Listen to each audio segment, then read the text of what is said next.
রমাদান পূর্ববর্তী আজকে মূলত আমাদের খুতবার মূল বিষয় হচ্ছে রমাদান আমাদের জন্য কি নিয়ে আসে। আমরা তো কম বেশি রমাদানের প্রস্তুতি নেই। রমাদান আমাদের জন্য বেসিক্যালি কি নিয়ে আসে, রমাদানের মূল টার্গেট কি, আজকে আমরা সংক্ষিপ্ত সময়ে 6টা পয়েন্টের আলোকে রমাদানের টার্গেট, গোল অফ রমাদান, এটা আমরা আজকে বুঝে নেওয়ার জন্য চেষ্টা করব। আল্লাহ যেন রমাদানের টার্গেটটা মাথার মধ্যে ঢুকিয়ে আমাদেরকে সে অনুযায়ী আমল করার তৌফিক দান করেন। সকলে বলে আল্লাহুম্মা আমিন।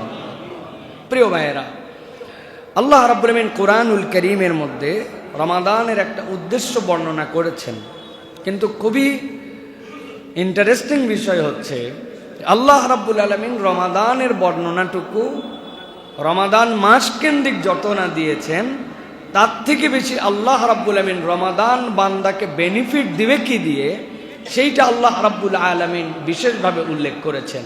আপনি যদি মাথার মধ্যে দেন যে আপনার কোনো একটা অসুখ হয়েছে, এই অসুখের জন্য আপনি একজন ডেডিকেটেড ডাক্তার দেখিয়েছেন, যিনি ওই বিষয়ে পৃথিবীর শ্রেষ্ঠ ডাক্তার, আপনি ডাক্তারকে খুবই সম্মান করেন, ডাক্তারের বিহেভিয়ার আপনার এত বেশি মুগ্ধ করেছে আপনাকে, ডাক্তারের প্রেসক্রিপশনের লিখা সচরাচর হাতের লেখা মানুষের এত সুন্দর হয় না, এত সুন্দর একটা প্রেসক্রিপশন করে দিয়েছেন যে মেডিসিনগুলো দিয়েছেন পৃথিবীর সবচেয়ে দামি মেডিসিন।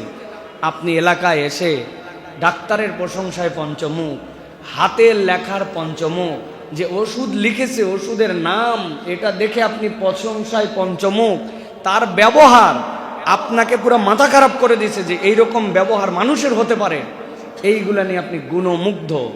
কিন্তু ওই ডাক্তার সাহেব আপনাকে যে ঔষধ লিখছে এইগুলা কেনেনও নাই, খানও নাই।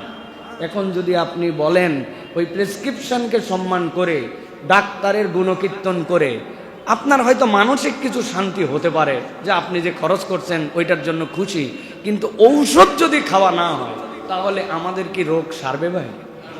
নিরেট ডাক্তারের প্রশংসা করে রোগ সারবে ভাই? ভালো করে খেয়াল করেন, এই ভূমিকার আলোকেই মূল কথা।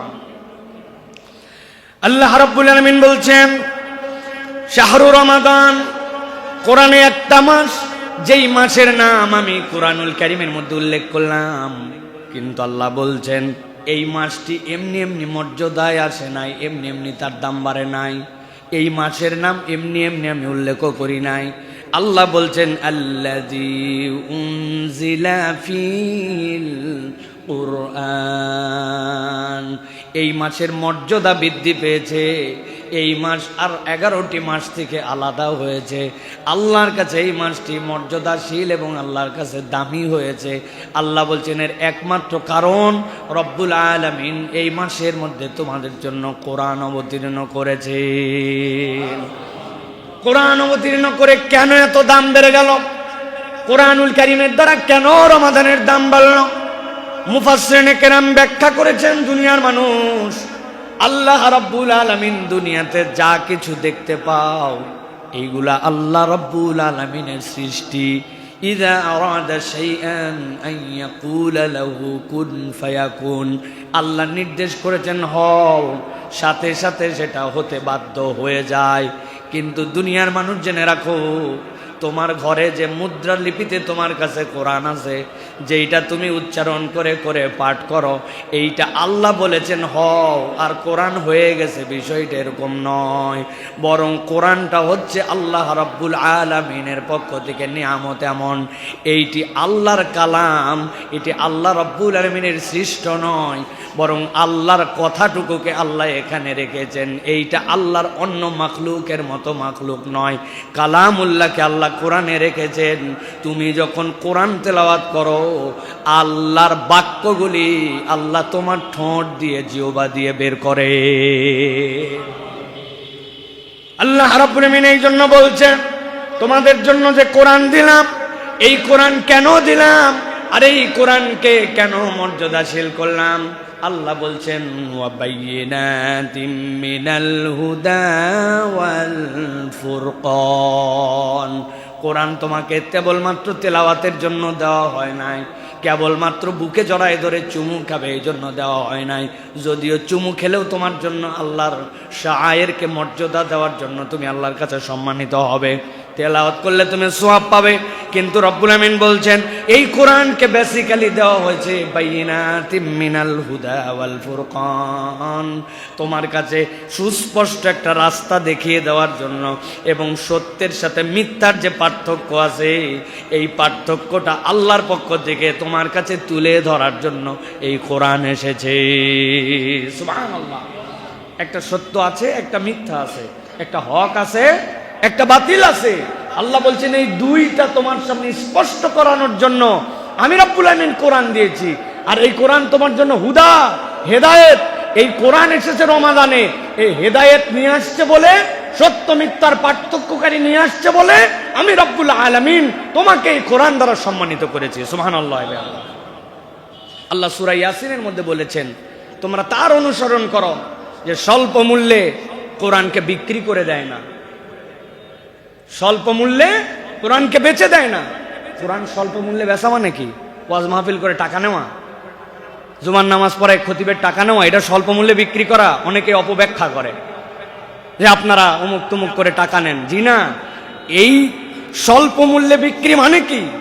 আল্লাহ রাব্বুল আমিন নিজেই কোরআনুল কারীমের মধ্যে সেটার ব্যাখ্যা করেছেন। স্বল্প মূল্যে বিক্রি মানে তোমার কাছে যে বিধান স্পষ্ট, যেই হুকুম জানাই দেওয়া স্পষ্ট, তুমি এমন চতুর সমাজের মধ্যে সেই হুকুমটা তুমি বলো না, তুমি বুঝো এইটা বললে সমাজে ঝামেলা হবে, তোমার জনপ্রিয়তা কমে যাবে, তোমার মর্যাদা সকলের কাছে থাকবে না, তুমি সব ক্ষেত্রে তখন তুমি সঠিকভাবে তোমার মতো করে যেরকম জীবনযাপন করতেছো ওই ফ্রিকোয়েন্সি অফ লাইফ তোমার জন্য, যে ফ্লুয়েন্সি অফ লাইফ তোমার জন্য থাকবে না।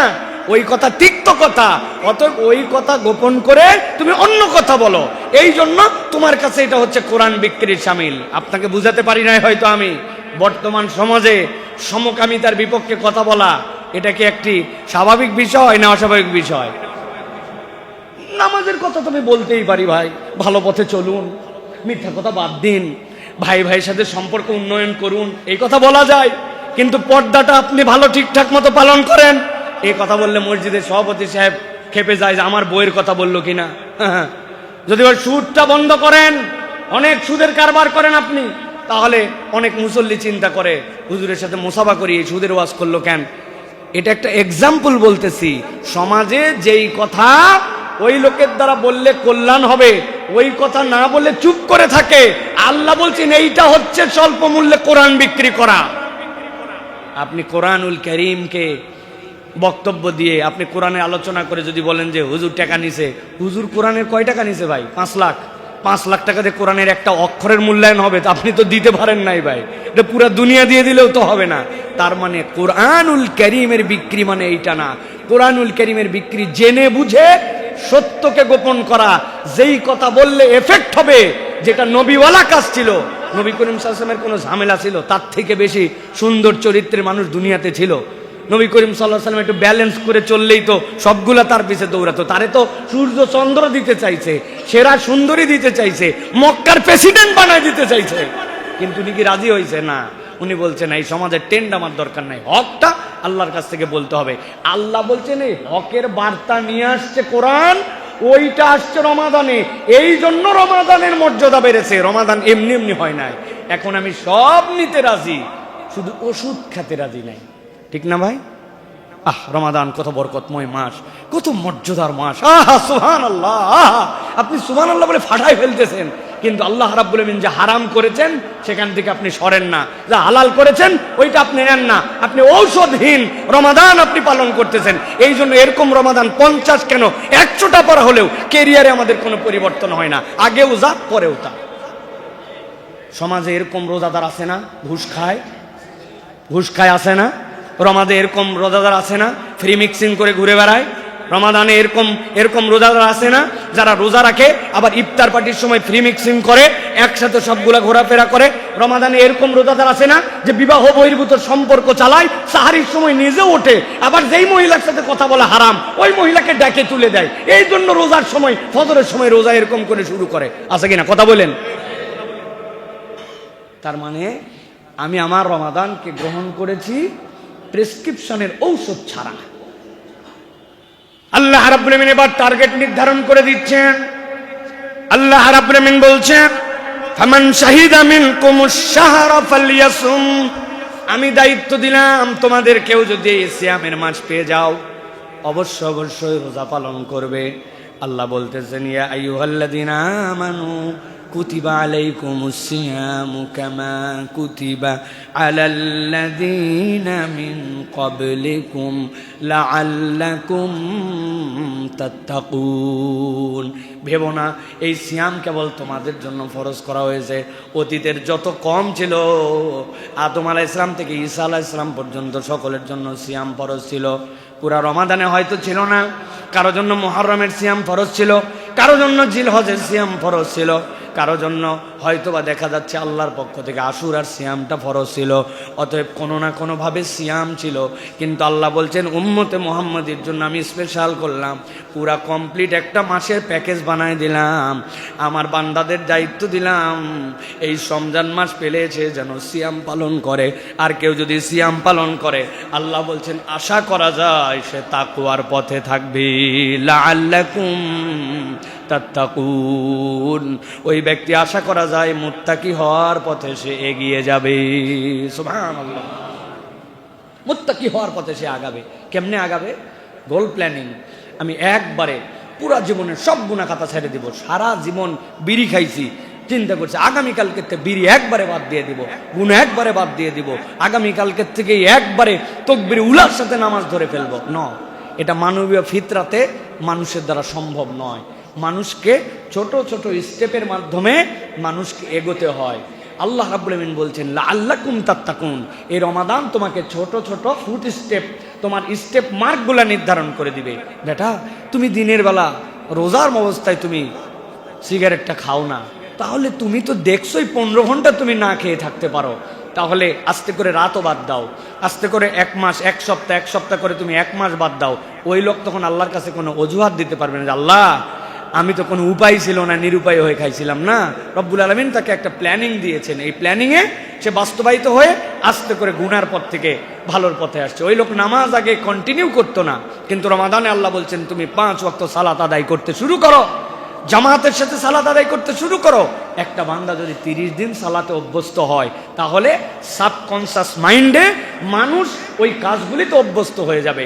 আপনি 40-50 দিন ফজরের নামাজ টানা মসজিদে আদায় করে দেখেন, দুনিয়ার কোনো শক্তি নাই, কোনো অ্যালার্ম লাগবে না, কিচ্ছু লাগবে না, ফজরের সময় অটোমেটিক রব্বুল আলামিন আপনাকে জাগায় দিবেন, ঠিক কিনা?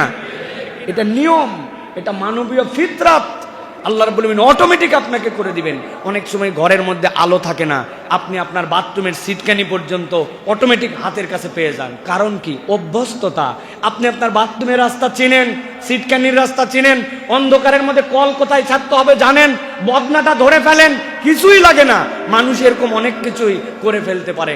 আর এই পৃথিবীতে মানুষ যা করে তার 90% কাজ অবচেতন মনে করে, চেতন মনে নয়। আপনি হিসাব মিলালে বুঝবেন আপনি যা করেন অবচেতন, আপনি চেতনের কাজ নাই বললেই চলে। আমি মসজিদে আসার আগে আজকে কি প্ল্যান করে আসছি যে আমি কতবার হাত নড়াবো? আমার কোনো প্ল্যান আছে ভাই? অবচেতন মনে এটা আমি করে যাচ্ছি। আমি ধাপ ফেলতেছি, কয় ধাপে মসজিদে আসবো, কয় ধাপে যাব। যদি হইতো তাহলে তো অবস্থা খারাপ। ডাক্তার যদি বলে দিত আপনার হার্টের অবস্থা খারাপ, প্রতি মিনিটে আপনি 20 বার করে নিঃশ্বাস নেবেন, ওই লোক তো 10 মিনিটের মধ্যে শেষ। ও 1 2 3 4 5 6 7 8 9 এরকম করে যদি হিসাব করার নিঃশ্বাস ফেলা লাগতো তো 10 মিনিটের মধ্যেও শেষ, ওর ক্যারিয়ার বরবাদ। আমরা আমাদের জীবনে যা করি ম্যাক্সিমাম কাজ আমরা অবচেতন মনে করি। আল্লাহ বলছেন লাআল্লাকুম তাত্তাকুন, আমি তোমার লাইফ স্টাইলেই আমি তাকওয়াকে ঢুকাই দিতে চাই। ওইটা এমনি এমনি আসবে না। রমাদানের প্র্যাকটিসে ও জামাতবদ্ধ নামাজ আদায় করছে, রমাদানের প্র্যাকটিসে মিথ্যা ছেড়েছে, রমাদানের প্র্যাকটিসে ঝগড়া বাদ দিছে, রমাদানের প্র্যাকটিসে চোখের গুনাহ বাদ দিছে, রমাদানের প্র্যাকটিসে ও দান খয়রাতের অভ্যস্ত হয়েছে। আল্লাহ বলছেন এরপরে ফকির আসলে তখন মুখ দিয়ে বলতে মন যাবে না মাফ করো, তখন পকেটে অটোমেটিক হাত চলে যাবে। আল্লাহ বলছেন এই ট্রেনিং এর জন্য আমি রমাদান মাস দিয়েছি। সুবহানাল্লাহ। প্রিয় ভাইয়েরা, আমি অনেক সময় বলি আমরা অনেকে বাইক চালায়, অনেকে গাড়ি চালায়। আমার গাড়িটা যখন 3000 কিলোমিটার চলে, 3500 কিলোমিটার চলে, তখন আমাকে বলে দিচ্ছে গ্যারেজওয়ালারা যে ভাই গাড়িটা কিন্তু 3500 হলে আবার আমাদের গ্যারেজে নিয়ে আইসেন। এর বেশি চালালে আপনার জন্য মোবাইল টোবেলগুলো বেশি হয়ে যায়, তা আপনার জন্য কিন্তু গাড়িটার ইঞ্জিনে ক্ষতি হতে পারে। আমি তো 3200 কিলোমিটার বেশি গাড়ি চালাই না, চিন্তা করছে 3500, তো আমার দামি ইঞ্জিন যদি ক্ষতি হয়ে যায়, আমার গাড়ির যদি ক্ষতি হয়, ভাই 300 কিলোমিটার কম চলা, নিয়ে চলে গেলাম। ওরা নিয়ে যাওয়ার পরে সাথে সাথে মোবাইল ডাউন দিল, দিয়ে নতুন মোবাইল দিল, মোবাইল ফিল্টারটা লাগাই দিল, এয়ার ফিল্টারটা চেঞ্জ করে দিল, এসি ফিল্টারটা চেঞ্জ করে দিল। বলছে হুজুর সময় আছে হাতে? বললো আছে। তাহলে একটু 4টা চাকা খুলে একটু ব্রেকগুলো মিলাই দেই, ব্রেক শুগুলো সুন্দর করে ঝাড়ে মুছে। বললো না সমস্যা নাই, ড্রাম ঠিক আছে, ব্রেক ঠিক আছে, আপনার এখন মোবাইল গিয়ার সব ঠিক আছে, আপনি আপনার গাড়ি নিয়ে চলে যান।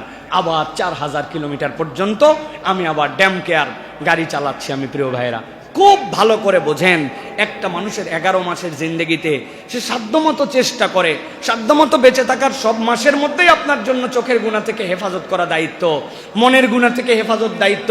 কিন্তু আল্লাহ রাব্বুল আমিন এবার বলছেন এটা স্বাভাবিক নয়, এবার তোমাকে ট্রেনিং সেন্টারে, ওয়ার্কশপে নিয়ে আসলাম, তুমি এখন ওয়ার্কশপের মধ্যে ঢুকে যাও। এখন এই জায়গাতে তোমাকে তাদের পরামর্শ অনুযায়ী এখন তোমাকে সিদ্ধান্ত নিতে। ও বলছে না মোবাইল ফিল্টার চেঞ্জ করেন, এয়ার ফিল্টার চেঞ্জ করেন, ব্রেক শুতে প্রবলেম আছে, ও এখন চেক আপের মধ্যে রাখছে, চেক আপ করে আপনাকে ঠিক করে আবার দিয়ে দিচ্ছে, আপনি চলবেন। ঠিক আল্লাহ রাব্বুল আমিন চান আমার বান্দা জান্নাতে যাক, আমি জাহান্নামে নেওয়ার জন্য তাকে সৃষ্টি করি নাই। কিন্তু আমার বান্দা শয়তানের ধোকায় পড়ে, যার নফসের ধোকায় পড়ে, নানান ধরনের দুনিয়াবি পেরেশানিতে পড়ে নামাজগুলো ওয়াক্ত মতো পড়ে নাই, অনেক সময় চোখের গুনাহ করছে, অন্তরের গুনাহ করছে, করতে করতে তো এখন সে জাহান্নামের পথে চলে গেছে। আমি আমার বান্দাকে ওয়ার্কশপে ঢুকালাম, আমার বান্দাকে আমার পক্ষ থেকে রহমত, আমার পক্ষ থেকে মাগফিরাত, আমার পক্ষ থেকে নাজাত। শয়তান যেটা বিদ্রোহী, তাকে আটকায় রেখে জান্নাতের দরজা খুলে, আসমানের দরজা খুলে আমার বান্দাকে আবার রেডি করে, আমার বান্দা যদি ওই পরবর্তী রমজানের আগে থেকে এই পর্যন্ত যে রোজা, এর মধ্যে সব গুনাহ মাফ করে দিয়ে আমার বান্দাকে আবার জান্নাতের উপযুক্ত করে দিলাম। সুবহানাল্লাহ, এটা রমজানের টার্গেট। এখন আপনি রাস্তাতেও যান, গ্যারেজেও তাই, আপনি কোনো কিছুই মানেন না, রমাদানেও যা, রমজানের বাহিরেও তাই। তাহলে আপনার আমার এই রমাদান যে উদ্দেশ্যে এসেছে, এইটা কোনোভাবেই আপনার আমার সাথে ফিট করতেছে না। এই জন্য এই রমাদান আমাদের জন্য প্রিয় ভাইরা কাজ দিবে না। এই জন্য আল্লাহ রাব্বুল আমিন বলছেন এই রমাদান তোমার ছোট সময় বড় প্যাকেজ, বাম্পার অফার আমাদের আসে না যে অমুক সময় বিগ সেল, 70% ডিসকাউন্ট দিয়ে দেওয়া হয়েছে, দোকান শেষ করে দিবে, লাভ অনেক পর্যাপ্ত হয়ে গেছে, এখন একদম বাম্পার অফার, মেলাতে অফার, এই অফার। আল্লাহ বলছেন তোমার ক্ষুদ্র জীবনে রমাদান তোমার জন্য যে অফার আনছে, এটা যদি তুমি একবার কল্পনা না করো, তাহলে তুমি তোমার মানবীয় মূল্যবোধে তোমার নিজেকে মূল্যায়ন করতে শিখো নাই। আল্লাহ বলছেন এটা তো এমন জিনিস যার মধ্যে আমি রব্বুল আলামিন তোমাকে নিয়ামত দিয়েছি, কি লাইলাতুল কদরি খায়রুম মিন আলফি শাহর। আল্লাহ বলতেছেন এটা তোমার জন্য 1000 মাসের থেকে উত্তম। কত উত্তম? আল্লাহ বলছেন তোমাকে জান্নাতে নিতে যত লাগবে তত উত্তম। সুবহানাল্লাহ। নূহ আলাইহিস সালামের কওম 1500 বছর হায়াত পাইছে এক লোক। এ যদি 15 বছরে বালেগ হয়, 1500 বছর হায়াতে 1485 বছর কম বেশি আল্লাহ রাব্বুল আলামিনের জন্য নামাজ কালাম ইবাদতের সুযোগ পাইছে। আর আপনি আমি 60 বছরের জীবনে 15 বছরে বালেগ হয়ে অর্ধেক ঘুমায়া, অর্ধেক বাথরুমে কাটায়া, অর্ধেক খাইয়া, পুরা 60 বছরের জীবন 1.5 বছর ইবাদতে হিসাব করলে হবে না, পুরা আপনি বের করতে পারবেন না, সব মিলাই 1.5 বছর হবে না। আরে এবারটা বাঁচতে 15 বছর। আল্লাহ বলছেন আমি হচ্ছি ইনসাফকারী রব, আমি আদেল রব। আল্লাহ বলতেছেন উম্মতে মুহাম্মাদের আগে কোন উম্মত জান্নাতে যাবে না। নূহ আলাইহিস সালামের উম্মতের সমস্যা কোথায়? 1500 বছর ইবাদত করছে, আল্লাহর কাছে ধরবে তো।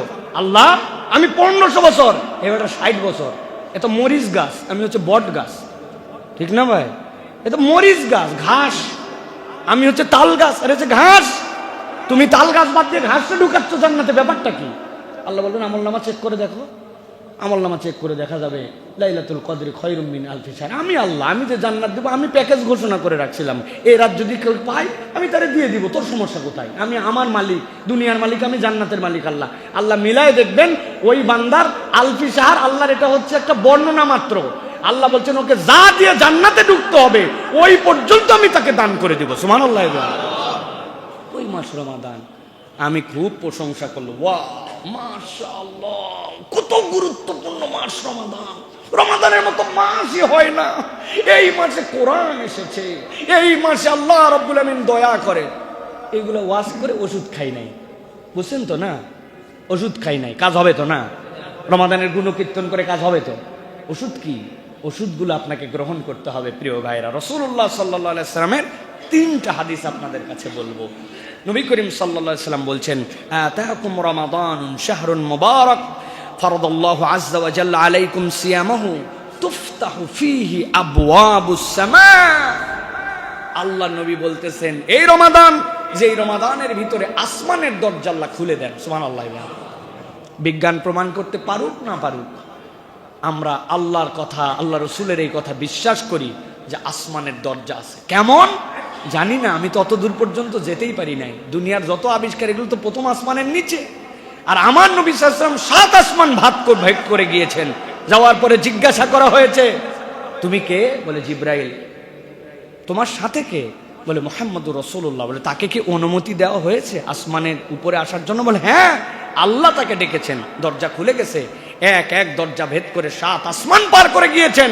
অথবা আমরা বিশ্বাস করি, তুমি বিশ্বাস করো বা না করো, তুমি বুঝতে পারো বা না পারো, আল্লাহ আসমানের দরজা খুলে দেন। সুবহানাল্লাহ।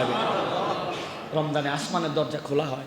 নবী করিম সাল্লাল্লাহু আলাইহি ওয়াসাল্লাম জোহরের এই যে ঠিক এই মুহূর্তটা জাওয়াল, এই জাওয়ালের আগ মুহূর্তে যেই সময় থেকে সূর্য হালতে শুরু করবে, ওই হালার আগে, নিষিদ্ধ সময়ের আগে নবী করিম সাল্লাল্লাহু আলাইহি ওয়াসাল্লাম তড়িঘড়ি করে এসেও 2, 4, 5, 6, 8 রাকাত সালাত আদায় করতেন।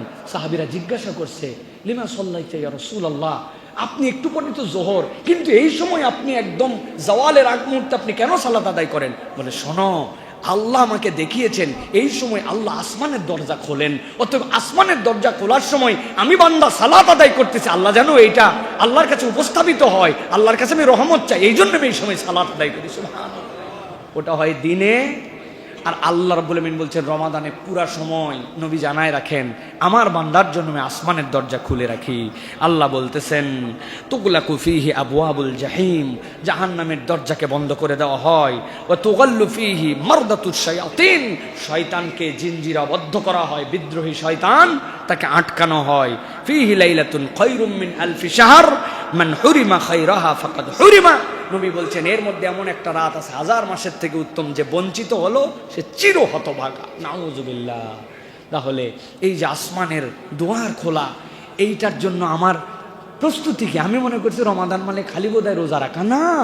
রমাদান আসমানের দরজা খুলছে। আপনি চিন্তা করেছেন যে রমাদানে আমার জন্য আসমানের দরজা খুলেছে, তো এই আসমানের দরজা খুললে আসলে কি হয়? আমি এখানে কি করতে পারি? এটা আমার জন্য এক্সট্রা কি বেনিফিট নিয়ে আসে? আমি আমার আল্লাহর পক্ষ থেকে কি কি আদায় করে নিতে পারি? আমার গাড়ির কি কি সমস্যা আছে, আমি সেইগুলাকে ওয়ার্কশপে জানাচ্ছি কিনা? চিন্তা তো নাই। অপর ভাইয়ের জন্য আমরা বলি না। আহা, আপনার এলাকায় যদি কোনো একটা বাচ্চাকে জানেন যে কিডন্যাপ করে নিয়ে চলে গেছে, কিডন্যাপে গেছে, যাওয়ার পরে 5-7 জনকে কিডন্যাপ করে ধরে রেখেছে। এখন যারা কিডন্যাপ করেছে, কথার কথা, তারা অনেক ক্লান্ত হয়ে একসময় ঘুমায় গেছে, আর যাদেরকে ধরে নিয়ে গেছিল সবগুলাকে ইঞ্জেকশন দিয়ে অজ্ঞান করে রাখছে। এর মধ্যে একজন জেগে উঠছে, উঠে দেখতেছে কি রে, এটা তো আমার জায়গা নয়। হুঁশ যখন ফিরছে তখন মনে হয়েছে হ্যাঁ, আমাকে তো নাকের মধ্যে ওই যে ক্লোরোফর্ম দিয়ে আমাকে ধরে নিয়ে চলে আসছিল, আমি তো জেগে উঠছি। পাশে তাকায় দেখে ছোট ছোট বাচ্চা কাচ্চা সবগুলো অজ্ঞান হয়ে পড়ে আছে। দূরে তাকায় দেখে যে বেটা অজ্ঞান করছে ওই বেটাও তো গভীর ঘুমে কেলায় পড়ে আছে। এখন ওর দায়িত্ব কি? নিজে তো পালাবেই, সুযোগ পাইলে। সাথে ওর দায়িত্ব হচ্ছে পাশে তার ভাইকেও ধরে নিয়ে আসছিল। ও তো চিন্তা করবে আমি একাই বাঁচবো, আমার ভাইরে কিডন্যাপ করে নিয়ে আসছে, আমার বন্ধু, তারে আমার উঠান লাগবে না? পরে বলছে ও চল, ওই যে যারা কিডন্যাপ করে নিয়ে আসছে ওরা সবগুলা আটকায় গেছে, এখন সবগুলা ঘুমায় গেছে, আমাদের পালান লাগবে। ওই লোক উঠতেছে না। ওই বলছে রাখ তো, কেবল একটু ঘুম ধরছে। ওই বলবে যে ঘুম ধরা মানে পাগল, ঘুমানোর বহুত সময় পাবি। কথা যখন শুনবে না, ওর পাশা বরাবর কইসে 2 লাত্তি মারে দিবে, 2 থাপ্পড় দিবে। প্রয়োজনে পানি থাকলে মাথার মধ্যে পানি ঢেলে দিবে, দিয়ে ওকে উঠাবে যে বাবা এখন ঘুমানোর সময় না, তুমি আরাম যতই পাও এখন আরামের সময় না, ওঠ। জাহান্নাম থেকে আল্লাহ রাব্বুল আলামিন শয়তানকে আটকায় দিলেন, জান্নাতের দরজা খুলে দিলেন, আল্লাহর রহমত দিয়ে দিলেন। আপনি আমি চিন্তা করলাম নিজে বাঁচলে বাপের নাম, আমি আমারটুকুই করি তো না। আল্লাহ আপনার বোধের জায়গা যদি জাগ্রত করেন, তাহলে আপনার আরেক ভাইকে জাগ্রত করতে হবে, আরেক ভাইকে নসিহত করতে হবে, আপনার পরিবারের মধ্যে এটার বার্তা ছড়াই দিতে হবে। না বউ, অনেকদিন তুমি বেপর্দা চলেছো, তুমি আর বেপর্দা আমার বাড়ির থেকে ঘুরতে পারো না। আমি তোমাকে জাগানোর জন্য বলতেছি, আল্লাহর বিধান এটা। এই ছেলে, তুমি আমার বাড়িতে থাকো বাবা, তুমি নামাজ অনেক মিস করেছো, আর না। কথা শুনতে নাও পারে, তখন কি করবেন আপনি? আপনি তো জাহান্নাম থেকে বাঁচানোর জন্য মাঝে মাঝে হাঁকানো লাগতে পারে, মাঝে মাঝে পানি ঢালা লাগতে পারে, মাঝে মাঝে পাছায় লাথি মারা লাগতে পারে না ভাই? এটা আপনাদের রূপক অর্থে বুঝিয়েছি। কিন্তু প্রিয় ভাইয়েরা, আমাদের এই সমাজ যদি আমরা সামগ্রিক পরিবর্তন করতে চাই, তাহলে আমাদের সকলের এই রমাদানকে সম্মান করে এই প্রচেষ্টাটা নিতে হবে প্রিয় ভাই। এটা হচ্ছে রমাদানের মৌলিক উদ্দেশ্য। আমরা রমাদানের মৌলিক উদ্দেশ্যের জায়গা কিন্তু আমরা পরিবর্তন করে ফেলেছি প্রিয় ভাইয়েরা। আল্লাহ নবী সাল্লাল্লাহু আলাইহি ওয়াসাল্লাম বলছেন, ইযা জা রমাদান ফুতিহাত আবওয়াবুল জান্নাহ ওয়া গুল্লিকাত আবওয়াবুন নার ওয়া সুফফিদাতিশ শায়াতিন। জান্নাতের দরজা খুলে যায়, জাহান্নামের দরজা বন্ধ হয়, আর শয়তানকে জিনজির আবদ্ধ করা হয়। জিজ্ঞাসা হচ্ছে, জান্নাতের দরজা কেমনে খোলে, জাহান্নামের দরজা কেমনে বন্ধ হয়? মুহাদ্দিসিনে কেরাম ব্যাখ্যা করছেন, আল্লাহ দয়া করে জান্নাতের কাজগুলা মানুষের জন্য সহজ করে দেন। সুবহানাল্লাহ। আল্লাহ দয়া করে গুনার কাজগুলা বান্দার মনের মধ্যে ওই সময় কঠিন বানায় দেন। ওই বান্দা হিসাব করে, এটাই হচ্ছে জান্নাতের দুয়ার খুলে যাওয়া। যেই মানুষ বেনামাজি, ও চাঁদ উঠলে চিন্তা করে, অন্তত পক্ষে রমাদানে যদি আমি নামাজটা না পড়ি। তৈরি হয় না এই ফিলিংস ভাই? এই অবস্থা আমাদের মধ্যে তৈরি হয় না? একটা পরিবর্তন অটোমেটিক তৈরি হয় আমাদের মধ্যে। আল্লাহ বলতেছেন, এটা তোমার জন্য একটা পজিটিভ, আল্লাহর পক্ষ থেকে, তোমার পক্ষ থেকে সুযোগ দেওয়া হয়। কিন্তু আমরা এমন হতভাগা, আমরা এমন দুর্ভাগা যে আমরা এইগুলার মূল্যায়ন করি না। আগে রমাদানে তাও একটু উৎসাহ উদ্দীপনা ছিল, এখন উৎসাহ উদ্দীপনাও আমাদের মধ্যে থেকে হারায় যাচ্ছে। ঠিক না ভাই?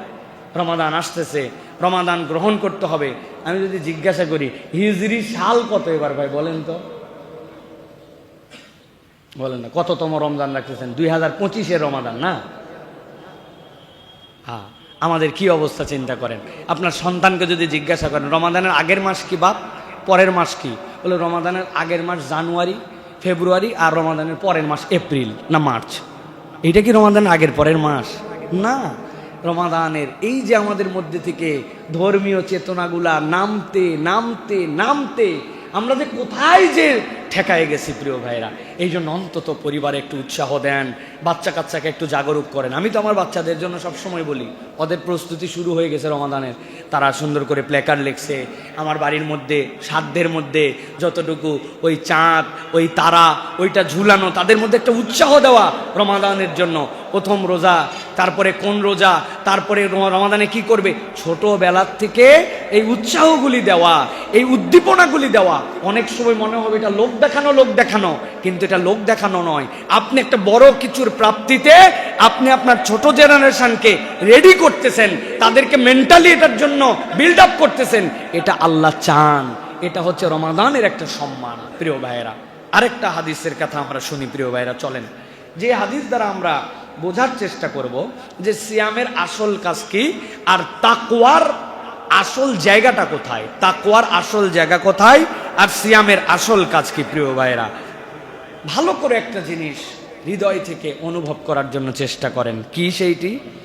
দুনিয়ায় যত আমল আপনি করেন, ভালো করে কথাটা শুনেন, দুনিয়ায় যত আমল আপনি করেন, সব আমল মানুষ দেখতে পারে, কারেকশন দিতে পারে। একজন সালাত আদায় করতেছে, আপনি দেখছেন সালাত আদায় করছে, ওই লোকটা এক সপ্তাহ মসজিদে আসে নাই, আপনি বুঝছেন ওই লোকটা আসে নাই, তাহলে নামাজ পড়া নামাজ না পড়া দেখা যায়। জাকাত, এই লোকের যে সম্পদ আছে হিসাবে জাকাত দেওয়ার কথা, কেউ না কেউ কারেকশন, আপনার ম্যানেজার হলেও বের করে ফেলতে পারবে উনি ঠিকঠাক মতো হয়তো জাকাত দেয় নাই। হজ আপনি করেছেন কি করেন নাই, এটা তো সকলের সামনেই দেখা যায়। তার মানে দুনিয়াতে যতগুলি ইবাদত, এই ইবাদতগুলি দেখা যায়, এই ইবাদতগুলির একটা বাহ্যিক রূপ আছে। একমাত্র ইবাদত যেটা সিয়াম, যেটা বাহির থেকে আপনি আসেন কি না আসেন কেউ এটা দেখতেও পারে না, বলতেও পারে না। একজন বেরাজদার যদি আপনার এখানে এসে বলে আমি রোজা আছি, আপনি কি দিয়ে প্রমাণ করবেন যে রোজা নাই? আপনার তো কোনো প্রমাণ করার সুযোগ নাই।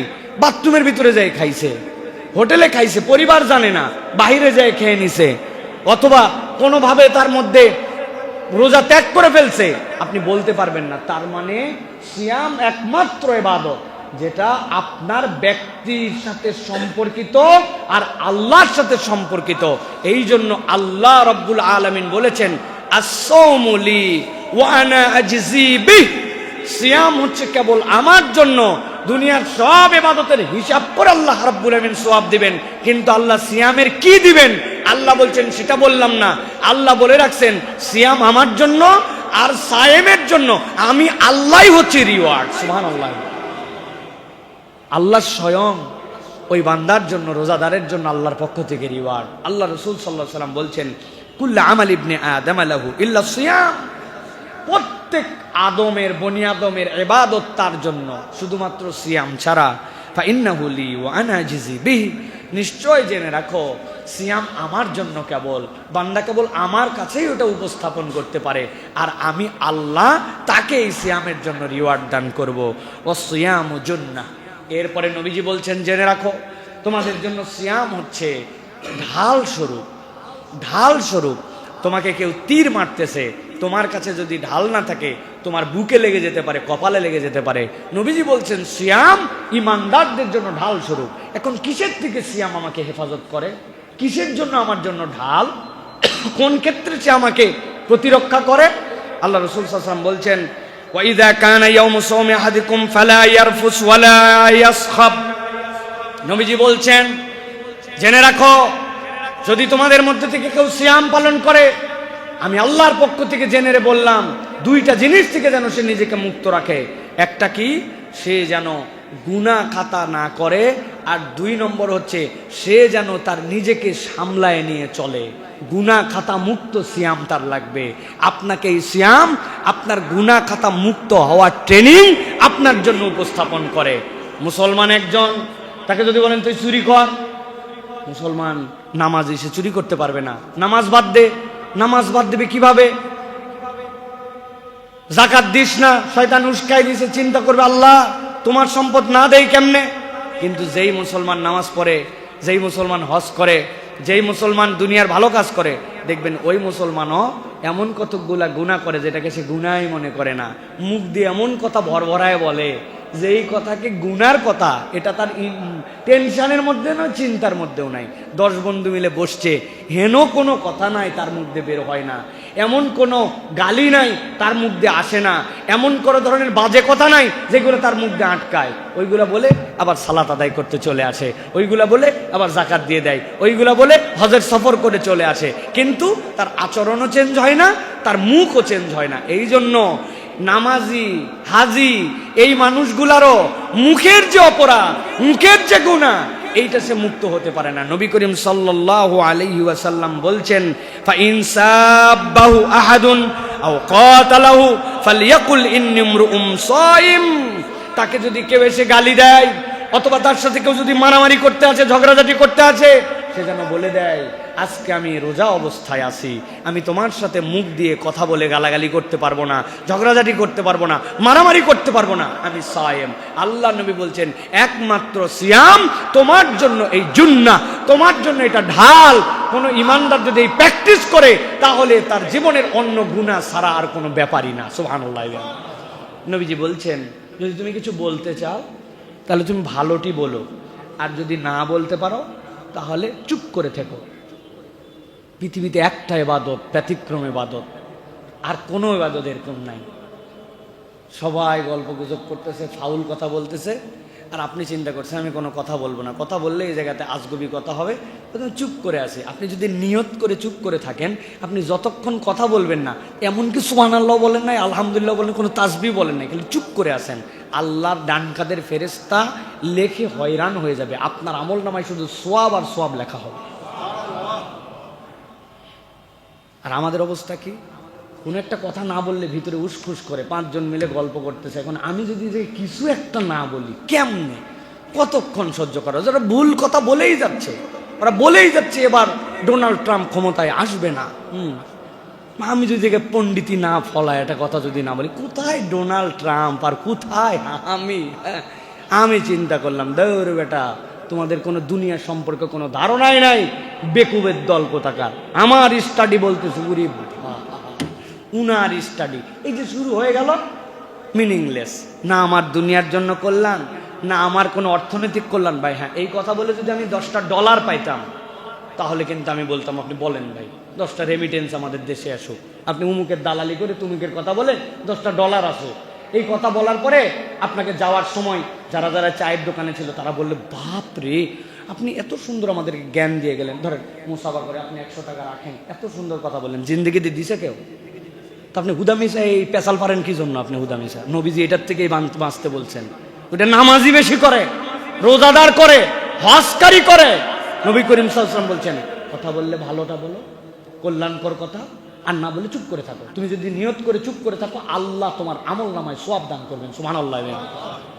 এটা মনে রাখেন প্রিয় ভাইরা। লোকজন বলবে ভাব হয়ে গেছে, সুপি হয়ে গেছে, একবারে কোনো কথাই কয় না, আগে ভকর ভকর করে বাঁচতো না, এখন বিরাট বুজুর্গ সাজছে।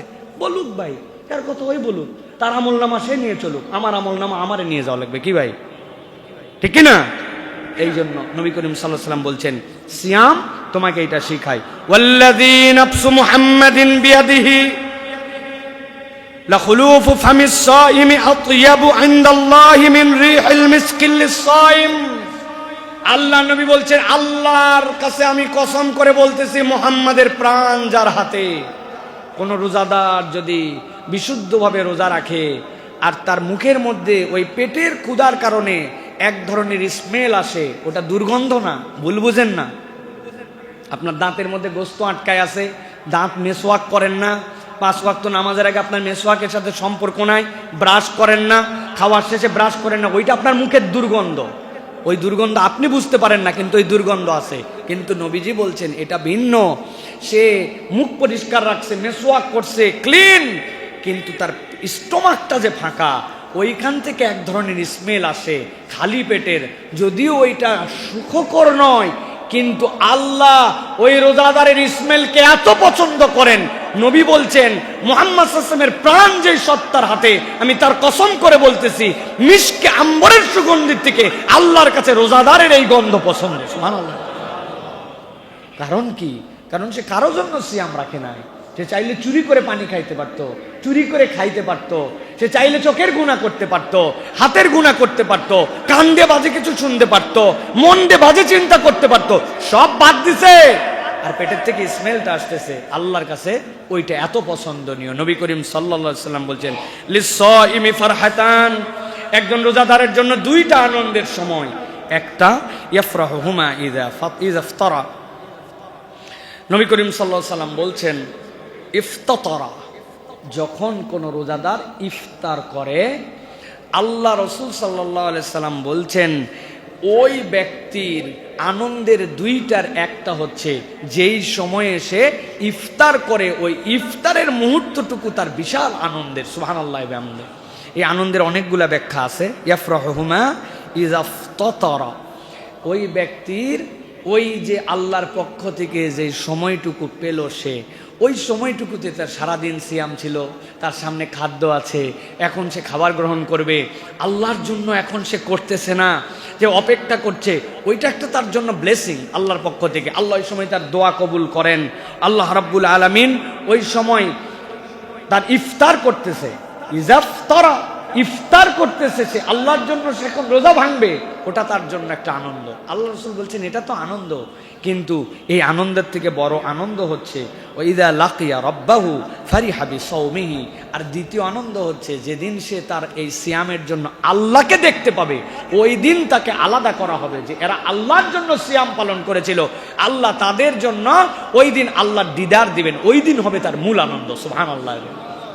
তাহলে একটা হচ্ছে ইজাফতারা, যখন সে ইফতার করে, আরেকটা হচ্ছে ইজা লাকিয়া রব্বা, যখন সে তার রবকে দেখবে। তার মানে রোজার মতো রোজা রাখা গেলে আল্লাহকে দেখা যাবে ইনশাআল্লাহ। আল্লাহ রাব্বুল আলামিন নিয়ামত আপনাকে আমাকে দিবেন প্রিয় ভাইরা। কিন্তু আবারও আমরা মূল কথায় আবার ফেরত আসি, সেটি হচ্ছে যে কোরআন ছাড়া আমাদের যদি সিয়াম হয়, তাহলে আমরা এইগুলো একটা নিয়ামতও আপনার জীবনে আমরা পাবো না। নবী করিম সাল্লাল্লাহু আলাইহি ওয়াসাল্লাম বলেছেন আস-সিয়াম ওয়াল কুরআন ইয়াশফাআনি লিল আবদ ইকরাউল কুরআন ফাইন্নাহু ইয়াতি ইয়াউমাল কিয়ামাতি শাফিআন লি আসহাবিহি। আল্লাহ নবী বলছেন রোজা, সিয়াম আর কোরআন কিয়ামতের দিনে বান্দার হয়ে আল্লাহর কাছে শাফাত করবে। সুবহানাল্লাহ। আল্লাহ তাকে অনুমতি দিবেন যে তুমি শাফাত করো, ওই বান্দার পক্ষ হয়ে আল্লাহর কাছে শাফাত করবে। নবী করিম সাল্লাল্লাহু আলাইহি ওয়াসাল্লাম বলছেন, ইকরাউল কোরআন ফাইন্নাহু ইয়াতি ইয়াউমাল কিয়ামাতি শাফিআন লিসাহিবিহি। তোমরা কোরআন বেশি বেশি তেলাওয়াত করো, আল্লাহ রাব্বুল আলামিন ওই কোরআনুল কারীমকে কিয়ামতের দিনে তোমার সুপারিশকারী বানাবেন। সুবহানাল্লাহ। অতএব প্রিয় ভাইয়েরা, আমরা কোরআনুল কারীমহীন যদি রমাদান চালাই তাহলে এই সিয়ামের আমাদের কোনো মূল্য নাই। আমি বিরাট দায়িত্বশীল, এটা আমাদের একদম র্যান্ডম প্র্যাকটিস। এখন ব্যবসা, ব্যস্ততা, দুনিয়ার বুকে জানা, কত পণ্ডিতি ভাব, বাড়িওয়ালা, অনেক কিছু, কিন্তু দেখবেন কোরআনুল কারীম পড়ে না, কোরআন পড়তেও পারে না। আছে এরকম লোক ভাই আমাদের মহল্লায়? বলেন তো, আল্লাহর কাছে যে আপনি কি উত্তর দিবেন যদি রব্বুল আলামিন বলে তুমি সংসার বুঝলে, তুমি ব্যবসা বুঝলে, তুমি গার্মেন্টস বুঝলে, তুমি বায়ার বুঝলে, তুমি এক্সপোর্ট বুঝলে, তুমি তোমার মোষ কাটতে হবে, দাড়ি রাখতে হবে বুঝলে, তুমি খাবার বুঝলে, খাবারের স্বাদ বুঝলে, দুনিয়া ফাটায় ফেললে বুঝে তুমি, কিন্তু তোমার 50, 60, 70 বছরে তোমার কোরআন বোঝার সময় হলো না, তুমি কোরআনুল কারীম পড়তেও শিখলে না, তুমি দুনিয়ার সব করে ফেললে। আল্লাহর কাছে কি আমরা উপযুক্ত কোনো উত্তর দিতে পারবো ভাই? বলতে পারবো? আল্লাহ হাতে সময় ছিল না, অথচ 21 ঘন্টায় একজন মানুষ কোরআন শিখতে পারে। 21 দিন না, 21 দিন তো একটা বিরাট কথাবার্তা। আমরা মনে করি 21 দিন, কি 21 দিন? আপনি কিন্তু 21 দিনে 24 ঘন্টা লেগে থাকেন, প্রত্যেক দিন 1 ঘন্টা সময় দেন। আমি তো বলি 21 ঘন্টায় একজন মানুষ কোরআনুল কারীম শিখে ফেলতে পারে। 3 দিন লাগে বর্ণমালা পরিচয়, 3 দিন লাগে যুক্ত অক্ষর পরিচয়, 3 দিন লাগে হরকত চেনার জন্য, জবর, জের, পেশ, তাসদিদ, এইটার জন্য, আর 3 দিন লাগে যুক্ত অক্ষর মিলিয়ে মিলিয়ে পড়ার জন্য। বাকি 5 দিন প্র্যাকটিস করলে কোরআন শরীফ আপনি পড়তে পারবেন। পৃথিবীতে এর থেকে কুইকলি কোনো ভাষা শেখার কারো যোগ্যতাও নাই, ক্ষমতাও নাই। এত সহজ, মাত্র 29টা অক্ষর, কোনো মায়ের প্যাচ নাই, কিচ্ছু নাই, আপনি শিখে ফেলতে পারবেন প্রিয় ভাইরা। অথচ আপনার 50, 60, 70 বছর বয়সে আপনি শুধু কঠিন কঠিন বলে, ওই যে শয়তান আপনাকে টার্গেট দিয়ে রাখছে যে এইটা তো শিখে ফেললেই ওর পক্ষে সুপারিশ করবে, আল্লাহ লাগাই দিব, ওরে জাহান্নামে নিয়ে যাচ্ছে, ফেরেশতার কাছে ঝগড়া দিবে, আমি ওরে কোরআন পড়াইছি, আল্লাহর কালাম ওর জবান দিয়ে বের হয়েছে, ওর মাথার মধ্যে চেক করে দেখো, ওর মেমোরির মধ্যেও আল্লাহর পক্ষ থেকে দেওয়া কোরআন আছে, ও হাত দিয়ে কোরআন মজিদ ধরছিল, ও চোখ দিয়ে ধরছিল, ওই কোরআন কান দিয়ে শুনছিল, তাহলে কান দিয়ে কোরআন শুনছে, আমি কানকে জাহান্নামে নিতে দিব না। ওর অন্তরের মধ্যে কোরআন আছে, ওই মস্তিষ্ককে নিতে দিব না। ও চোখ দিয়ে দেখছে, ওই চোখকে আমি নিতে দিব না। ও কোরআনকে মহাব্বত করেছে, অন্তর দিয়ে ভালোবেসেছে, জিহ্বাতে পড়েছে, ওইগুলোকে নিতে দিব না। আল্লাহ পাওয়ার দিয়ে দিবেন আপনার পক্ষে কোরআন সুপারিশ করে জাহান্নাম থেকে আপনাকে বাঁচাবে। এখন শয়তান কি বসে আছে নাকি? শয়তান বসে আছে আপনার জন্য। বয়স হয়ে গেছে, মুরব্বী হয়েছিস, ও অল্প বয়সে ওগুলো শেখা সম্ভব, এখন সম্ভব না। এখন ভাই সা বলতে পারি না, জিম বলতে পারি না, মনে থাকে না, মনে থাকে না একবারে। ভাই আপনার কাছে একজন যে টাকা পাইতো শুনলাম, বলছে আর বলেন না ভাই, 19 বছর হলো। দারুসালামের ওই কোনায় তখন কিছুই ছিল না, একটা চায়ের দোকানে বসে কথা, সবুর ভাই পাশে ছিল, ওহ সবুর ভাই খালি ছিল না, আব্দুল গফফারও ছিল ওই জায়গায়। সবার সামনে আমি টাকা দিলাম, ভাই 19 বছর টাকা দিল না, উনার কিছু মনে থাকে না। এই জন্য আরবি বর্ণমালার 29 অক্ষর পারে না। 19 বছর আগে কার সাথে বসে, কে কে পাশে ছিল, পাশ দিয়ে কোন কোম্পানির বাস যাচ্ছিল, সব মনে আছে। আল্লাহ বলবে তুমি ঘাউরামু করো, তুমি ঘাউরামু করো। আল্লাহ রাব্বুল আলামিন ওই ইয়েকে দান করাবেন, হযরতে এই যে সালমান ফারসি রাদিয়াল্লাহু তাআলা আনহুকে। বাড়ি কোথায় সালমান? বলো। ইরানে। তোমার ভাষা কি ছিল? ফার্সি। বয়স কত ইসলাম গ্রহণ করার? 100+। এরপরে কি করছিলে? এত সুন্দর কোরআন পড়ছি যে ওমর রাদিয়াল্লাহু তাআলা পাশে বসে কোরআন শুনতো তার কাছে। তো উনি 100 বছর বয়সে ঈমান আনার পরে উনি কোরআন শিখে আরবের লোককে কোরআন শোনাতে পারছে। ফার্সি ভাষার লোক, উনি আরবির লোক ছিল না, ইরানে বাড়ি, আর তুমি বাঙালি, তুমি নানান কৌশলে কোরআন শেখো নাই। আল্লাহ বলবে এইগুলোর একটারও মাটি যেন বাটাম ছোঁয় না, সবগুলো যেন পিঠ ফেটে যায়, একটাও বাটাম মাটিতে পড়বে না, সবগুলো পিঠে পড়বে আমাদের। যে সকল বুড়ারা এই সকল চালাকি করে, দুষ্টামি করে আপনারা কোরআন শিখতেছেন না, আপনাদের জন্য এটা লাস্ট মেসেজ। বেশি কথা বললে আপনাদের সাথে বেয়াদবি হবে, কারণ আপনারা সোজাভাবে সোজা হবেন না। আমার যদি সুযোগ থাকতো এই মহল্লার সব বুড়াদেরকে বাধ্যতামূলক হাতের মধ্যে হাত করা লাগায় মসজিদে বাইন্ধে ফেলাতাম একবারে। এত পরিমাণ মুরব্বীরা আজারা ঘুরে, আজারা ঘুরে ওই কোনার মধ্যে বিনা কারণে, ওই যে কোনার মধ্যে যে ইয়ের দোকানটা আছে, ওই যে জুতা পালিশ করে, কোথায় দাঁড়ায় আছে জুতা পালিশ দেখতেছে। আমি একজন বললাম, চাচা আমি তো অনেকক্ষণ দেখলাম আপনি জুতা পালিশ করতেছেন, দাঁড়ায় থাকলে কষ্ট, আমি একটা টুল এনে দেয়, বসো। বলছেন না না বাবা, আমার তো কোনো জুতা টুতা দেইনি। আমি বললাম কার কাছে আমি টুল অফার করলাম রে বাবা? আমি মুরব্বী দেখে মনে করছি উনি একটা টুল দেই, উনি বসুক। বলে না, এমনি একটু দাঁড়ায় আছে, দেখতেছি হ্যাঁ, ওনার কোনো কাম নাই। কিন্তু কোরআন যদি পড়তে বলেন, মসজিদে উদ্যোগ নেওয়া হবে, দেখবেন আর খুঁজে পাওয়া যাবে না, কাজের কোনো শেষ নাই। শরীরটা ভালো না, মাজাটা টান টান করতেছে, পেটটা গ্যাস গ্যাস, কেন যেন শরীরটা কয়দিন হলো খুব ম্যাজ ম্যাজ মিছায় যাই, টিভির সামনে বসে রিমোট নিয়ে বুড়া চাঙ্গা হয়ে গেছে। আল্লাহর ওয়াস্তে আমরা একটু পরিবর্তন হই। কোরআন ছাড়া রমাদান মিনিংলেস। Please believe me. আপনি ডাক্তারকে সম্মান করেছেন, প্রেসক্রিপশনকে সম্মান করেছেন, আপনি ডাক্তারের পারফরমেন্স আপনি মুগ্ধ, কিন্তু আপনি মেডিসিন গ্রহণ করেন নাই। কোরআন হচ্ছে মেডিসিন। আল্লাহ এটাই বলছেন, শাহরু রমাদান আল্লাযী উনজিলা ফীহিল কুরআন হুদাল লিন্নাস ওয়া বাইয়িনাতিম মিনাল হুদা ওয়াল ফুরকান। আল্লাহ বলছেন এটা তোর জন্য হেদায়েত, সত্য মিথ্যার পার্থক্যকারী। অতএব আসুন আমরা এই রমাদানে কোরআন গ্রহণ করার জন্য চেষ্টা করি। রাজি আছি তো ইনশাআল্লাহ? রাজি আছি ইনশাআল্লাহ? এখন আপনাদের কাছে আমি একটা ডেইলি প্ল্যান দিব। রমাদানের প্ল্যানিংটা কিভাবে হতে পারে? বেশি কিছু না, সিম্পল। আপনার লাইফ একটু চেঞ্জ করে ফেললেই প্ল্যানিংগুলো কাজ করে। ডাক্তারের কাছে গেছেন, বলছে ভাই আর বলেন না, কোলেস্টেরলটা বেড়ে যাচ্ছে। বলতেছে আপনার বাড়ি কয়তলায়? বলছে আমি 5 তলার ফ্ল্যাটে থাকি। উঠেন কিসে? লিফটে উঠি। চাচা শোনেন, এখন থেকে একটা বুদ্ধি দেই, প্রথম 5 দিন আপনি লিফটে উঠেন, কিন্তু নামার সময় লিফটটা ব্যবহার করেন না, আপনি সিঁড়ি দিয়ে হেঁটে হেঁটে নামান, নামতে কষ্ট হয় না। এরপরে 5 দিন পরের থেকে দিনে একবার, বেশিবার না, দিনে একবার হেঁটে হেঁটে উঠবেন। হ্যাঁ, প্রথম 5 দিন শুধু নামবেন আপনি হেঁটে হেঁটে, আর 5 দিন পরের থেকে দিনে একবার উঠবেন। বেশি উঠলে আপনার বুকের মধ্যে প্যালপিটেশন হতে পারে। এরপরের থেকে দিনে 2 বার করে উঠবেন। ওই লোকের সিস্টেম চেঞ্জ হয়ে গেছে, শুধু একটু লাইফস্টাইল চেঞ্জ করে দেওয়ার কারণে, একটু বুদ্ধি খাটার কারণে ওই সিঁড়ি আছে, ওই লিফটই আছে, ওই মানুষই আছে, কিন্তু বুদ্ধি করে কৌশল করে রুটিন করলে কাজ করে। ঠিক কিনা? স্বামী স্ত্রী 2 জন গন্ডগোল লাগছে, ওরে গন্ডগোল ফাঁসার, 2 জনের ঝগড়া বন্ধ হয় না, সংসারই টিকবে না। স্বামী স্ত্রী 2 জনই গেছে মেন্টাল ডাক্তারের কাছে, আমাদেরকে ঔষধ দেন, আমাদের সংসার টিকবে না। স্বামী বলতেছে আমার কোথায় প্রবলেম, আমার তো কোনো প্রবলেমই দেখি না। বউ বলতেছে প্রবলেম দেখো না, মানে এটাই একটা প্রবলেম, তুমি প্রবলেম সেটা বলো। আমার এখানে গন্ডগোল লাগায় না, আমি আপনাদের জন্য মেডিসিন দিয়ে দিচ্ছি। বউয়ের অ্যাটিটিউড দেখে বুঝে ফেলছে ডাক্তার সাহেব, একটা বোতল নিয়ে আসে, ভিতর থেকে কাঁচের দিছে, দিয়ে বলছে এটা নিয়ে যান, যখনই আপনাদের মধ্যে গন্ডগোল লাগবে তখনই এখান থেকে 1 ঢোক খাবেন, আর 1 ঢোক মুখের মধ্যে নিয়ে আপনি অন্তত 39 সেকেন্ড রাখবেন, এটা যেন 38 না হয়, 41 না হয়। চিন্তা করছে কি মেডিসিন বাবা, 39 সেকেন্ড বলে দিছে। 1 ঢোক খাইছে, খাই ঝগড়াঝাটি শুরুর সাথে সাথেই স্বামী এসে মেডিসিন দিছে, রাজি যেহেতু 2 জন খাই, এখন ঘড়ির দিকে তাকায় আছে, 39 সেকেন্ড। বেশি হলে যদি ক্ষতি হয়, জিবা গলে যায়, আবার যদি কম হয় কি ঝামেলা হয়, 39 সেকেন্ড। এরকম করে 7 দিনে ওষুধ শেষ, দৌড়ায় আছে ডাক্তারের কাছে। ডাক্তার, জীবনে বহু ডাক্তার দেখেছি, আপনার মতো ডাক্তার দেখি নাই, আমাদের গন্ডগোল প্রায় 50% নামে গেছে।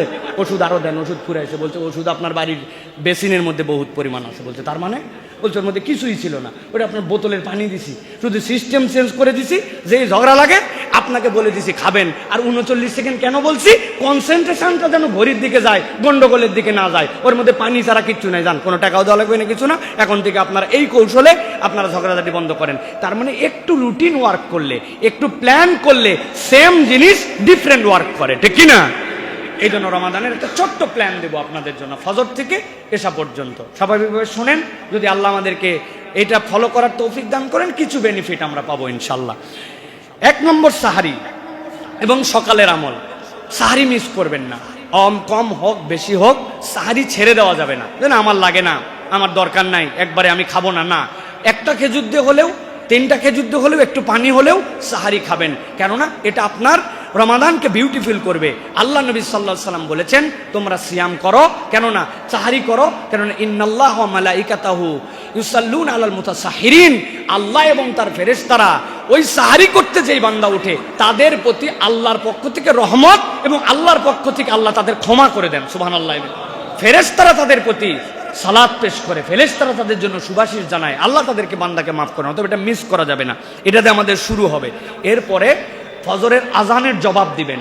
রমাদানে আমাদের টার্গেট থাকবে একটা আজানের জবাব যেন আমাদের মিস না হয়। আজান হবে, তার উত্তর দিব। আল্লাহ নবী সাল্লাল্লাহু আলাইহি ওয়াসাল্লাম বলেছেন, মিসলামা ইয়াকুল, মুয়াজ্জিন যা বলে তুমি যদি অনুরূপ বলো, আল্লাহ রাব্বুল আমিন তোমার মর্যাদা বৃদ্ধি করে তোমার জন্য জান্নাত লিখে দিবেন। সুবহানাল্লাহ। অতএব আজানের জবাব রমাদানে কোনোভাবে মিস হবে না। অনেক আজান হয় যে হুজুর, আপনি যে আজানটাকে কাছে পান এরকম যে কোনো একটা আজানের উত্তর দিলেই আপনার সওয়াব হয়ে যাবে ইনশাল্লাহ। 3 নম্বর, আজান এবং একামতের মধ্যে দোয়া করার জন্য চেষ্টা করতে হবে। একটু হলেও দোয়া করব, আল্লাহ রাব্বুল আমিন এই দোয়া কবুল করেন। আমি এটা প্ল্যানের মধ্যে করে ফেলবো। আজান হয়েছে, মসজিদে একামতের আগে ভাই দোয়া মানে কেবল হাত তুলে তুলে দোয়া না, মসজিদের দিকে হেঁটে হেঁটে যাচ্ছি আর দোয়া করছে, আল্লাহ আমার বাচ্চাটাকে ভালো আলেম বানাও, আল্লাহ আমার ব্যবসাটা কেন জানি খারাপ যাচ্ছে একটু বাড়ায় দাও, আল্লাহ এই রমাদানের মতো আমাকে আরো ভালো, আল্লাহ তামাম মুসলমান উম্মাকে তুমি দাঁড়ায় দাঁড়ায় চলতে চলতেও দোয়া হয়, কিন্তু একটু হলেও আজান আর একামতের মধ্যে দোয়া করব। এরপরে আমাদের জন্য শেষ সময় সাহারি খাওয়ার জন্য চেষ্টা করব, আর সাহারি যা দিয়েই খাই একটা হলেও খেজুর খাবো, তাহলে একটা হারানো সুন্নাহ পুনরুজ্জীবিত হবে। নবী করিম সাল্লাল্লাহু আলাইহি সাল্লাম সাহারিতে সব সময় নবী করিম সাল্লাল্লাহু আলাইহি সাল্লাম খেজুর খাওয়ার জন্য চেষ্টা করতেন। আর একটা হচ্ছে, এরপরে আমরা এই যে ফজরের সালাত আদায় করলাম, ফজরের সালাত আদায় করার পরে যদি আমার সুযোগ থাকে অন্তত কিছুদিনের জন্য হলেও উঠবো না, ফজরের নামাজ পড়ে ওখানে বসে থাকবো, তাসবিহ তাহলিল পড়বো, একটু কোরআন তেলাওয়াত করব, সূর্য উঠে যাবে, উঠে যাওয়ার পরে আমি 2 রাকাত 4 রাকাত চাশতের নামাজ পড়ে উঠে আসব। পৃথিবীতে ইমানদারের আমল নামা যেইগুলাতে সবচেয়ে কম সময়ে ভারী করবে এর একটা হচ্ছে ফজরের পরে নিজ স্থানে বসে থেকে সূর্যর পরে উঠা। বান্দা ওই দিন ঘাবড়ায় যাবে, আল্লাহ তার আমল নামায় এত এত এত সওয়াব দান করবেন। সুবহানাল্লাহ। অতএব আমরা প্রত্যেক দিনও যদি না পারি, রমাদানে আমাদের টার্গেট থাকবে যে এরকম করে আমাদের আমল করা। এই গেল। এরপরে আমি আসলাম, আসার পরে আমি একটু ঘুমায় যাব প্রয়োজনে। এই সময় না ঘুমালে আমার জন্য ক্লান্তি চলে আসবে। ফজরের পরে আমি ঘুমালাম, ঘুমায় 8টা আপনার অফিস, 9টা আপনার অফিসের আগ পর্যন্ত একটা 2.5 ঘন্টা 3 ঘন্টা একটা কমপ্লিট টাইট প্যাকেজ একটা ঘুম হয়ে যাবে। উঠলেন, ফ্রেশ হলেন, আপনি আপনার কর্মস্থলে চলে গেলেন। যাওয়ার পরে এরপরে হচ্ছে জোহর। জোহরের সময় আমাকে সবসময় রিমাইন্ডার দিয়ে রাখতে হবে আমার যেন আজানের উত্তর যে কোনো একটা মিস না হয়, আজান একামতের মধ্যে যেন আমার দোয়া মিস না হয়। আর টার্গেট থাকবে মসজিদে যেই আমি কেবল জোহরের সালাত আদায় করব না, জোহরের যে সুন্নতে মুআক্কাদা এটা আমার পার্মানেন্ট মুআক্কাদা হিসাবে গ্রহণ করব। নবীজি বলছেন, কেউ 12 রাকাত সালাত সংরক্ষণ করলে আল্লাহ তার জন্য জান্নাত সংরক্ষণ করবেন। ফজরের আগে 2, জোহরের আগে 4, জোহরের পরে 2, মাগরিবের পরে 2, এশার পরে 2, 12 রাকাত সালাত যে সংরক্ষণ করে আল্লাহ জান্নাত সংরক্ষণ করেন। অতএব রমাদানে আমার জোহরের আগের সালাত, পরের সালাত এটা যেন মুআক্কাদা মিস না হয়। এরপরে 3 নম্বর আসর। এরপর আপনি আসরের জন্য প্রস্তুতি নিয়ে ঠিক আসরের সালাতটি জামাতে আদায় করব এবং আজানের উত্তর দিব। আজান একামতের মধ্যে কিছু না কিছু আমি দোয়া করার জন্য চেষ্টা করব প্রিয় ভাইয়েরা। আর আসরের নামাজে যদি সুযোগ পাই, দুখুলুল মসজিদ 2 রাকাত, তাহিয়াতুল ওযু 2 রাকাত যদি সুযোগ পাই, একটু আগে গেছি সালাত আদায় করে নেওয়ার জন্য চেষ্টা করব। আর 3 নম্বর হচ্ছে আসরের পরে চলে আসলাম, এরপরে আমার ইফতারির প্রস্তুতিতে পরিবারকে সাধ্যের মধ্যে সময় দেওয়া, বাইরে ঘোরা আড্ডাবাজি আমি আমার ফ্যামিলিতে চলে আসব। আসার পথে কিছু কোরআন তেলাওয়াত অথবা ফ্যামিলিতে ইফতারির জন্য একটু সহযোগিতা করা, বাচ্চা কাচ্চাকে একটু সময় দেওয়া, এইটার জন্য চেষ্টা করব প্রিয় ভাইরা। 4 নম্বর ইফতারের প্রস্তুতি এবং ইফতার প্রদান। ইফতার সিম্পল এবং ইফতার যেন হেলদি হয় এটা আমাদেরকে খেয়াল রাখতে হবে।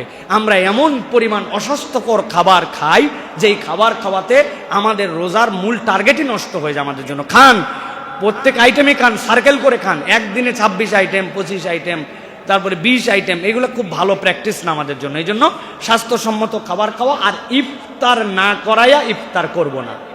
আমার টার্গেট থাকবে একজনকে হলেও আমি ইফতার করাবো।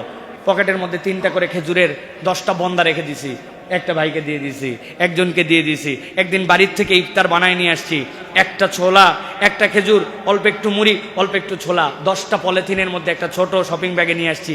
এই রাস্তার সামনে দাঁড়াইছি, বাসালারা চলে যাচ্ছে, ইফতারের সময় অমুক অমুক পাই নাই, 10টা পানির বোতল, একদিন একটু 10টা ভাইকে খাওয়াই দিছি। মানে আমি ইফতার না করায় ইফতার করি না, আমার যা সাধ্যের মধ্যে আসি কম বেশি ইফতার করে। নবী বলছেন, কেউ যদি রোজাদারকে ইফতার করায় আল্লাহ ওই রোজাদারের পূর্ণ সওয়াব তাকে দান করে। রোজাদারের সিয়ামের থেকে 1 চুলও তার সওয়াব কমে না। এটা আমার প্র্যাকটিস হবে প্রিয় ভাই। ইফতার করার মানে প্লেট ভরে এই দিয়ে দেখানো না, একটা খেজুর, 1 গ্লাস পানি, 1 বোতল পানি। কিন্তু আমার এই রমাদানে আমি একাই ইফতার করি নাই, ইফতারের নিয়তে কিছু খরচ করছি। এই প্র্যাকটিসটা আমার থাকবে। এটা 2 টাকা হোক, 5 টাকা হোক, কিন্তু একটা প্র্যাকটিস আমার জন্য থাকবে প্রিয় ভাইরা। এরপরে ইফতারের আগে মেসওয়াক করা, দোয়া করা। মেসওয়াকটা খুবই গুরুত্বপূর্ণ ইবাদত, কেবল ইফতারের আগে নয়। নবীজি সারাদিন মেসওয়াক করতেন, সুবহানাল্লাহ। নবী করিম সাল্লাল্লাহু আলাইহি ওয়াসাল্লাম যখন চিরবিদায়ের অবস্থায় আছেন, সেই সময়ও সাহাবী আসছেন, তার মুখে মেসওয়াক দেখে নবীজি এমনভাবে তাকাইছেন, আয়েশা রাদিয়াল্লাহু তাআলা মন থেকে বুঝে ফেলছেন নবী কথা বলতে পারছেন না, কিন্তু আর মেসওয়াক দেখে তিনি খুশি হয়ে গেছেন। নবীজির জন্য কাঁচা ডাল আনা হলো, আয়েশা রাদিয়াল্লাহু তাআলা নিজে দাঁত দিয়ে চিবাইয়ে নবীকে মেসওয়াক করে দিয়েছেন। নবীজির চেহারাটা উজ্জ্বল হয়ে গেল। উম্মতে মুহাম্মাদি মেসওয়াক করে না, নবী করিম সাল্লাল্লাহু আলাইহি ওয়াসাল্লামের প্র্যাকটিস। আমি দেখতে চাই প্রত্যেকের পকেটে মেসওয়াক থাকবে ইনশাআল্লাহ। পারবো না ইনশাআল্লাহ? এভরিবডি, আপনার যে কয়টা জামা আছে প্রত্যেক জামায় প্রয়োজন আলাদা থাকবে আপনার, কিন্তু আপনাকে মেসওয়াক করতে হবে। আর অপরকে ইফতার আর দোয়া করা। ইফতারের আগ মুহূর্তে ওই যে রান্নাঘরে বউ আছে, আর একটু বাকি আছে, আর অল্প একটু কাজ, দৌড়া ঝাঁপা ন, কম হোক, বউ পেঁয়াজি বাদ দাও, বেগুনি বাদ দাও, আজকে বসো দোয়া করবো, একটু আল্লাহর কাছে একটু চাইবো। আরে তো খাওয়া তো হবেই, এত খাবার কি আছে, এক খেজুর দিয়ে তো আমার জন্য ইফতার হয়ে যায়। বসো, দোয়া ইম্পর্টেন্ট।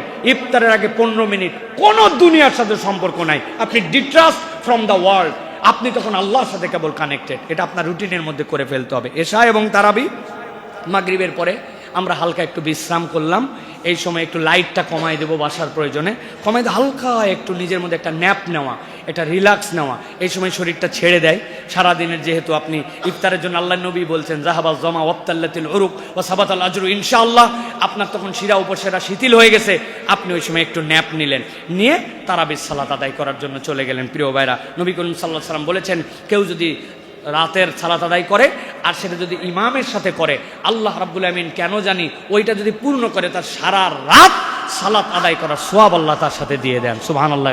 অতএব আপনার মসজিদে যে নামাজ পড়া হয় তারাবির, ওই পুরোটুকুই আপনি পড়ার জন্য চেষ্টা করবেন প্রিয় ভাইরা। সাথে সাথে বলবো প্রিয় ভাইরা, এই যে রাত শেষ হয়ে গেল, আবার তো সাহারিতে উঠবেন, এরপরে টপ করে শুয়ে যাবেন। আর কখনো যেন রমাদানে মিস না হয়, আমার সাহারি একটু কম খাওয়া হতে পারে, কিন্তু আমি আগে উঠবো একটু 10 মিনিটের জন্য, 2 রাকাত, 4 রাকাত, 6 রাকাত সালাত আমার কোনোভাবে যেন মিস না হয়। আপনি বাথরুম থেকে বের হয়ে ডাইরেক্ট যাই নামাজ, এটা হচ্ছে আপনার সম্পর্ক হবে। তারপরে সাহারি, সাহারির সময় তো আপনি জানেন মসজিদ থেকেও সংক্ষিপ্ত অ্যানাউন্স করা হয়, কিন্তু আপনার যেন সালাত মিস না হয়। আপনি বেশি না, আমি যেটা বললাম এটা মাথায় ঢুকায় 7 দিন যদি গুছায় একটু প্ল্যান করে আপনি জীবনযাপন করতে পারেন, আপনি একটা নতুন জীবন উপভোগ করবেন ইনশাআল্লাহ। আল্লাহ আপনার আমার জীবনে রমাদানের বারাকা দান করে দিবেন প্রিয় ভাইয়েরা। আল্লাহ রাসূল সাল্লাল্লাহু আলাইহি ওয়াসাল্লাম বলেছেন, মান সামা রমাদান ঈমানান ওয়া ইহতিসাবান গুফিরা লাহু মা তাকাদ্দামা মিন যামবি, মান কামা রমাদানান ঈমানান ওয়া ইহতিসাবান গুফিরা লাহু মা তাকাদ্দামা মিন যামবি, মান সামা লাইলাতুল কদরি ঈমানান ওয়া ইহতিসাবান গুফিরা লাহু মা তাকাদ্দামা মিন যামবি। যে রোজা রাখলো ঈমান ইহতিসাবের সাথে, যে নামাজ আদায় করলো রাত্রে ঈমান ইহতিসাবের সাথে, যে লাইলাতুল কদরের নামাজ আদায় করলো ঈমান ইহতিসাবের সাথে। ঈমান তো বুঝলাম, ইহতিসাব কি? ইহতিসাব হচ্ছে সওয়াবের আশায় বিশুদ্ধ নিয়তে, নিয়ত বিশুদ্ধ করে ওই বান্দা আল্লাহর প্রতি পূর্ণ ঈমান রেখে, ও আল্লাহকে ভয় করে পানি খায় না, আল্লাহকে ভয় করে ঘুষ খায়, তাই তো না? আল্লাহ পানি খাওয়া দেখে কিন্তু ঘুষ খাওয়া দেখে না, আল্লাহ আলঠালা দেখে না, তাই না? আল্লাহ রাব্বুল আমিন অপরের জন্য অকল্যাণ করছিস, আল্লাহ রাব্বুল আমিন দেখে না, সব দেখে আল্লাহ। ঈমান ইহতিসাবের সাথে এই কাজ করলে আল্লাহ নবী বলছেন অতীতের সব গুণ আল্লাহ তার মাফ করে দেন, মা তাকাদ্দামা মিন যামবিহি, আপনার সগীরা গুনাহ সব অটোমেটিক আল্লাহ মাফ করে দেন। অতএব রমাদানকে আমরা প্ল্যান করে আমরা কাজে লাগানোর জন্য চেষ্টা করে, আল্লাহ যেন আমাদেরকে তৌফিক দান করেন।